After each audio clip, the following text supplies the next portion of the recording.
नमस्कार। नरेंद्र मोदी जी भाषणबाजी और नारेबाजी में नए नए नारे बनाने में बहुत अच्छे से जाने जाते हैं।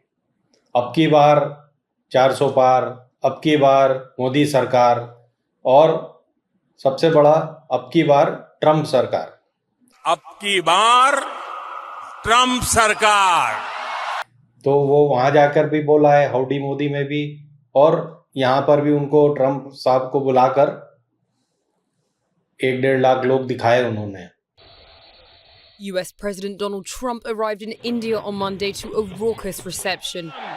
नमस्ते ट्रंप, नमस्ते। Crowds of tens and thousands roared Namaste Trump at the world's biggest cricket stadium in Ahmedabad. अब की बार फंस गया यार। चक्कर ये हो गया है कि ट्रम्प को लग गई, कान में छू के चले गई गोली, और उधर बाइडेन जो है वो बिस्तर बांधने की तैयारी में है। Members of Congress, Debbie Haley, and by the way, I forget which event we're at, and someone said, "You're his wife, aren't you?" Because she looks like Jill, my wife. The sense of debate, the press, and they're good guys and women up there, they've been hammering me. I make a lot of mistakes. No, it's okay. They've been hammering me because I sometimes confuse names. वो तो नहीं होना चाहते तैयार, उनकी बीवी उन पर बड़ा प्रेशर डाल रही कि मत तैयार हो, लेकिन पूरी डेमोक्रेटिक पार्टी उनका बिस्तर बांध देगी। तो अब क्या होगा? अब ये होगा कि कमला हैरिस हो जाएंगी डेमोक्रेटिक की टिकट पर नंबर 1 प्रत्याशी। In recent days, they've been trying to portray themselves as the party of unity. But here's the thing. If you claim to stand for unity, you need to do more than just use the word. You cannot claim you stand for unity if you are pushing an agenda that deprives whole groups of Americans of basic freedoms, opportunity, and dignity. ये देखिए किस्मत का खेल। कमला Harris जब Biden के खिलाफ लड़ रही थी डेमोक्रेटिक टिकट के लिए, तब भी ये संभावना थी कि शायद उन्हें वाइस प्रेसिडेंट का मौका दिया जाएगा। वाइस प्रेसिडेंट का मौका दिया गया। रिपब्लिकन्स में से बहुत लोग बोल रहे थे, खासकर कुछ जो खुद भी रिपब्लिकन पार्टी के टिकट से लड़ना चाहते थे, इंडियंस, जैसे विवेक रामास्वामी और एक वो संधू जो अब अपना नाम बदल चुकी हैं। ये सारे बोल रहे थे कि अगर आज आप बाइडेन को वोट दोगे तो अगली बार कमला हैरिस को देना पड़ेगा। यानी a vote for Biden is vote for Harris for 24। अब मामला वहीं आ गया है। मामला वहां क्यों आ गया है?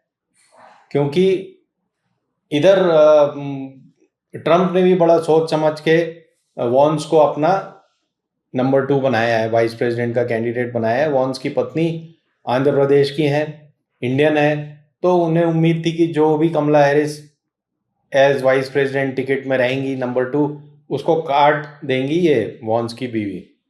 लेकिन अब अगर कमला हैरिस को टिकट मिल जाती है तो अब की बार मोदी जी फंस गए यार। अब या तो उन्हें ट्रंप को सपोर्ट करते रहना पड़ेगा, तब वो देखा जाएगा कि वो एक भारतीय को नहीं बनने देना चाह रहे। हर चीज़ में हम खुश हो जाते हैं कि देखो सुनक बन गया वहाँ पर, और देखो जी लंदन का मेयर पाकिस्तानी हो गया, और आयरलैंड के प्रधानमंत्री इंडियन रूट्स के हैं, और दुनिया में 10-15 देश हैं जहाँ अब हमारे इंडियन रूट्स के प्रधानमंत्री हैं, PIOs प्रधानमंत्री हैं या प्रेसिडेंट हैं। तो अब की बार देखिए डेमोक्रेटिक पार्टी जो है वो तो मोदी को सपोर्ट नहीं करती, इंडिया को सपोर्ट करती है, क्योंकि ये ग्लोबल मामला है, इंडिया, चाइना, रशिया, ये वो में, और पाकिस्तान अब उनका कोई बहुत करीबी संबंधी नहीं रहा। जब तक अफगानिस्तान में झगड़ा था तब तक पाकिस्तान की ज़रूरत थी, अब नहीं है। अब चाइना से झगड़ा है तो इंडिया की ज़रूरत है। तो गोरों की ये पॉलिटिक्स चलते रहती है। अब उसमें पहली बार ऐसा मौका आया है कि एक महिला प्रेसिडेंट बनने का चांस है, वो भी महिला भारतीय मूल की। तो मोदी जी और जितने भी वहाँ पर NRI और PIO रहते हैं, इंडियन सिटीजन है, करीब 3 मिलियन यानी 30 लाख इंडियन सिटीजन हैं वहाँ पे अमेरिका में, वो अब पूरी तरह से कमला हैरिस के पीछे होंगे। कमला हैरिस को अगर पार्टी नंबर 1 प्रत्याशी बनाती है तो ये लाजमी है कि कोई ना कोई गोरा उनका नंबर 2 होगा, मतलब वाइस प्रेसिडेंट के लिए कोई ना कोई गोरे को लेंगी, क्योंकि वो खुद ब्लैक्स और इंडियंस को रिप्रेजेंट करती हैं। तो इंडियंस एक बड़ा सेगमेंट है और ब्लैक्स का तो है ही है बड़ा सेगमेंट। कमला हैरिस इस वक्त महिलाओं के वोट में ट्रंप से आगे हैं, सिर्फ महिलाओं का वोट जो है उस परसेंटेज में ट्रंप से आगे हैं। ट्रंप उनसे 2 पॉइंट आगे हैं ओपिनियन पोल्स में, और बाइडेन से करीब 7-8 पॉइंट आगे हैं। तो बाइडेन का हारना तो तय है। तो बाइडेन हारता है तो कमला हैरिस भी हार जाएंगी और एक इंडियन मूल की महिला वाइस प्रेसिडेंट हाउस में, वहाँ पे जो कि नेवल हाउस की रूम से जाना जाता है वॉशिंगटन में, वहाँ रहेंगी। तो हमारे लिए गर्व की बात हो सकती है।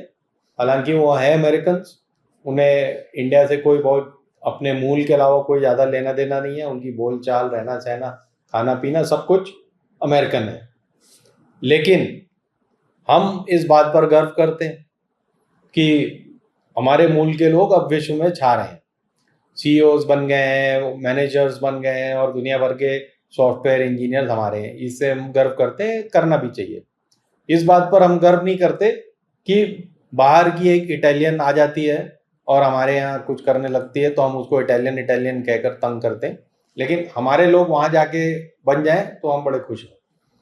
तो इसी खुशी में अब मोदी जी को चूज करना है कि कमला हैरिस को देंगे या ट्रंप को देंगे सपोर्ट। अच्छा, कमला का मतलब ही कमल है, तो अब भगवान जाने कि उनको कौन सद्बुद्धि देगा मोदी जी को कि इस बार कमला हैरिस को ही सपोर्ट करना पड़ेगा। उनके सपोर्ट का मतलब यह है कि जैसा वो क्लेम करते हैं कि उनका NRIs में बड़ा लंबा चौड़ा सपोर्ट है, और है भी शायद, तो NRIs उनकी बात सुनेंगे। ट्रंप इसीलिए उनके साथ घूमते हैं कि उनको पता है कि अमेरिका में NRIs की बहुत अहमियत है, पैसे भी हैं और अहमियत भी है। तो देखते हैं कमला हैरिस को टिकट मिलता है तो मोदी जी किस करवट बैठते हैं। धन्यवाद। हिंदुस्तान जिंदाबाद।